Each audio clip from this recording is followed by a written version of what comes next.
Hello everyone, সকলকে অনেক অনেক স্বাগত আমার এক নতুন একটি ব্লগে।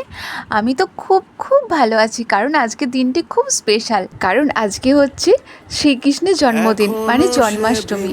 চলো দেখো আমি জন্মাষ্টমী কিভাবে পালন করলাম। আমি নিজের হাতে কয়েকটা মালা গেঁথে নিলাম আমার বাগানের ফুল দিয়ে, এবং অনেকগুলো তুলসী পাতা তুলে নিলাম, একটা কৃষ্ণ তুলসী থেকে এবং রাধা তুলসী থেকে।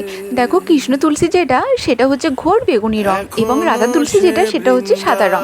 108টা তুলসী পাতা আমি আলাদা করে রাখলাম, এবং সেই তুলসী পাতাগুলোতে আমি চন্দন দিয়ে দিলাম ভগবানের চরণে দেওয়ার জন্য। এবার গোপালকে স্নান করাবো, তার জন্য সবকিছু রেডি। মা আর আমি দুজন মিলে স্নান করাবো। গোপুর মুখটা এত মিষ্টি, দেখলেই মন ভরে যায়। এর মুখের দিকে তাকালে সব দুঃখ কষ্ট সব ভুলে যায়। আর এই ছোট্ট কৃষ্ণই জগৎ সংসারের সৃষ্টিকর্তা।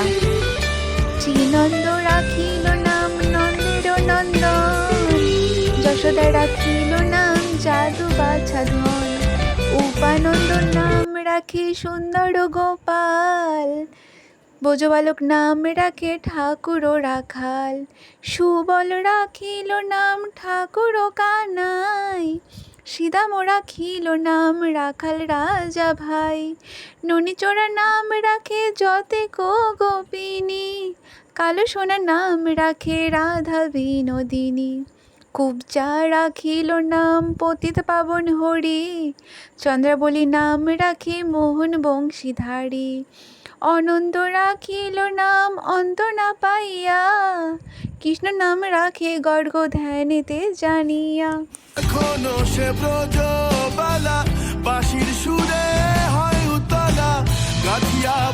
এরপর গোপালের ভোগের জন্য পায়েস, পোলাও, আরও কিছু ভাজা, তালের বড়া, এসব মা আর আমি দুজনে বানিয়ে নিলাম। এরপর ছোট্ট শ্রীকৃষ্ণের পুজো করা হলো, এবং সমস্ত ভোগগুলো তার সামনে নিবেদন করা হলো।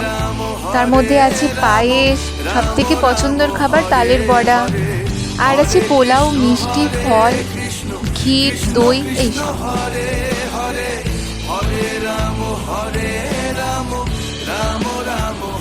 একদিকে বাড়িতে নাম সংকীর্তন চলছে এবং গোপালের পুজোও চলছে। এইভাবেই দিনটি কাটলো লাড্ডু গোপালকে আমি একটু লাড্ডু খাইয়ে দিলাম, এবং আরও টুকটাক খাবার খাইয়ে দিলাম।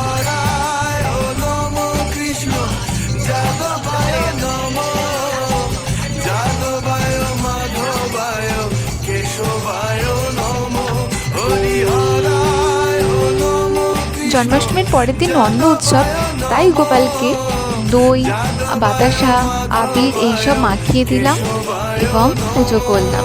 এইভাবেই দিনটি কেটে গেল। সবাই খুব ভালো থেকো, সুস্থ থেকো। আজকের মতো ব্লগটা এখানেই শেষ করলাম। সবাইকে টাটা।